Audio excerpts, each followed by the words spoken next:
Hey everyone, today I wanted to talk about the brand new album by Denzel Curry, Kings of the Mischievous South Volume 2. Now, this got billed as being a studio album, it's what he's claiming it to be, but it definitely does feel more like a mixtape, and not in like any negative way or anything of it, but just the Volume 1, that was like 2012, I think, like, feels like forever ago. Like, I hadn't listened to him yet, obviously I was very young back then. But this album still has like a bit of that like mixtape quality, but in like just a very good like way. I don't mean like any negative way, but if it's a studio album, it's a studio album. And I'm just a fan of this because it does bring a lot of the stuff that you saw on the original Kings of the Mischievous South one, which this is, but for all like the newer fans of like Denzel Curry, who, if you just look at his last album, which was like Melt My Eyes, See Your Future, this is a complete like opposite detour. This one has like the Dirty South, like rhyme style from the volume one, but just what he brings new to it is a slightly more polished like production, and then this energy behind his rhyming, just his mic performance is so hyper, just high energy, and he does not stop this like energy throughout the album, like top to bottom. He only has one mode and it's fast. And I'm also a big fan of like this very like grainy vocals that he has, which are very much like intended, which is just like paying homage to like that Dirty South, that Memphis rap, just the Southern rap scene that was very prominent in and still is. Another thing just to talk about is the hooks on the album. While I do think Denzel Curry generally has some pretty decent hooks, he does generally have some like more repetitive hooks. And while this mixtape did have some like interesting ones, it did also have some that were a bit like grating, like the one that goes hit the floor, hit the floor, hit the floor. That one got a bit like just I just kind of wanted to hit my head against the fucking wall at a point. But other than that, you have like these shorter, like not really repeating words, but these kind of sentences that are very interesting hooks throughout it, which I'm a big fan of. You have that in, like Black Flag Freestyle, Ultra Shit. Speaking of these two, Black Flag Freestyle, I think is the best song from it. It has the most intense and insane flow throughout the entire album, and he effortlessly is doing it, which is the most impressive part of it.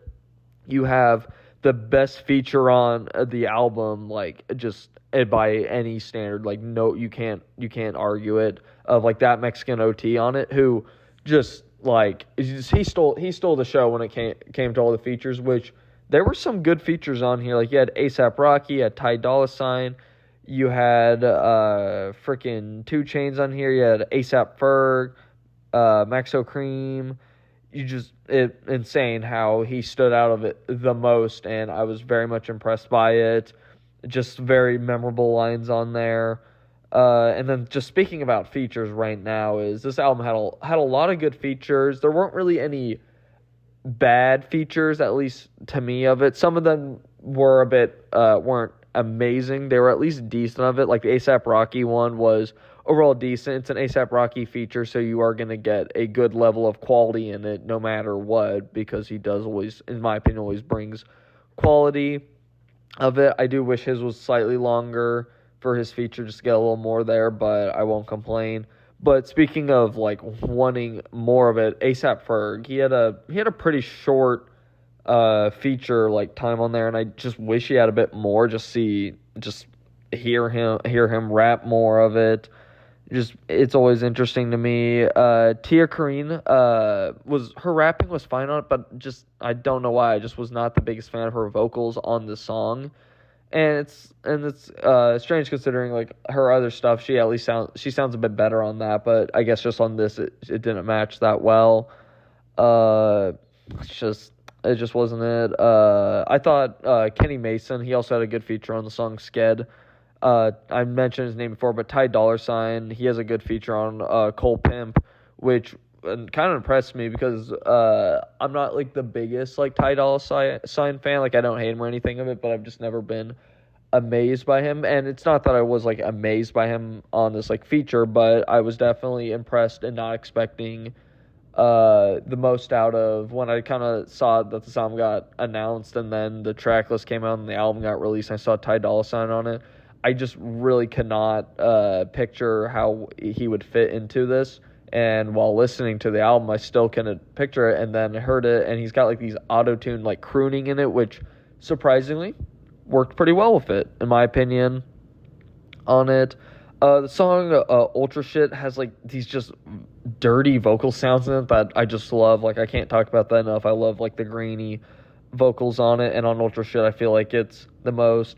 And then talking about some like production choice things, I thought it was pretty interesting how like on the song Set It starts off with like these background vocals like being pushed to the back, and then they start moving forward to like the foreground, and then freaking Denzel Curry just has this like rough delivery with like he's just each word is exploding, it's explosive, and at the end of it altogether, it feels kind of muffled a bit on it, which at a certain point I was like, it felt like a bit like it was a lot, but I think he pulled it off very well for that, and just honestly, it's a very similar one to like the volume one, obviously of that. I feel like lyrically and just like rapping and performance, like mic performance wise, Denzel Curry has improved amazingly on that. And that's not to say he was bad on the volume one, but it's just a testament to how much better he's gotten and the level of artistry he always brings to the table. That is why he's a very well liked artist.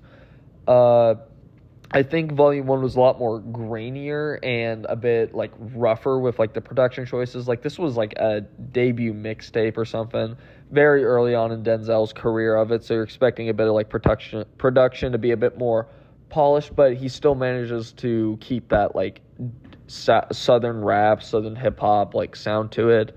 I always liked on it, which is why for this I'm feeling like giving the album an 8. I think it was amazing. I was very impressed by it. I didn't really fully know what to expect of it, other than that there were going to be some good takeaways from the album. But that's going to be it. Let me know what you thought, and I'll see you in the next one.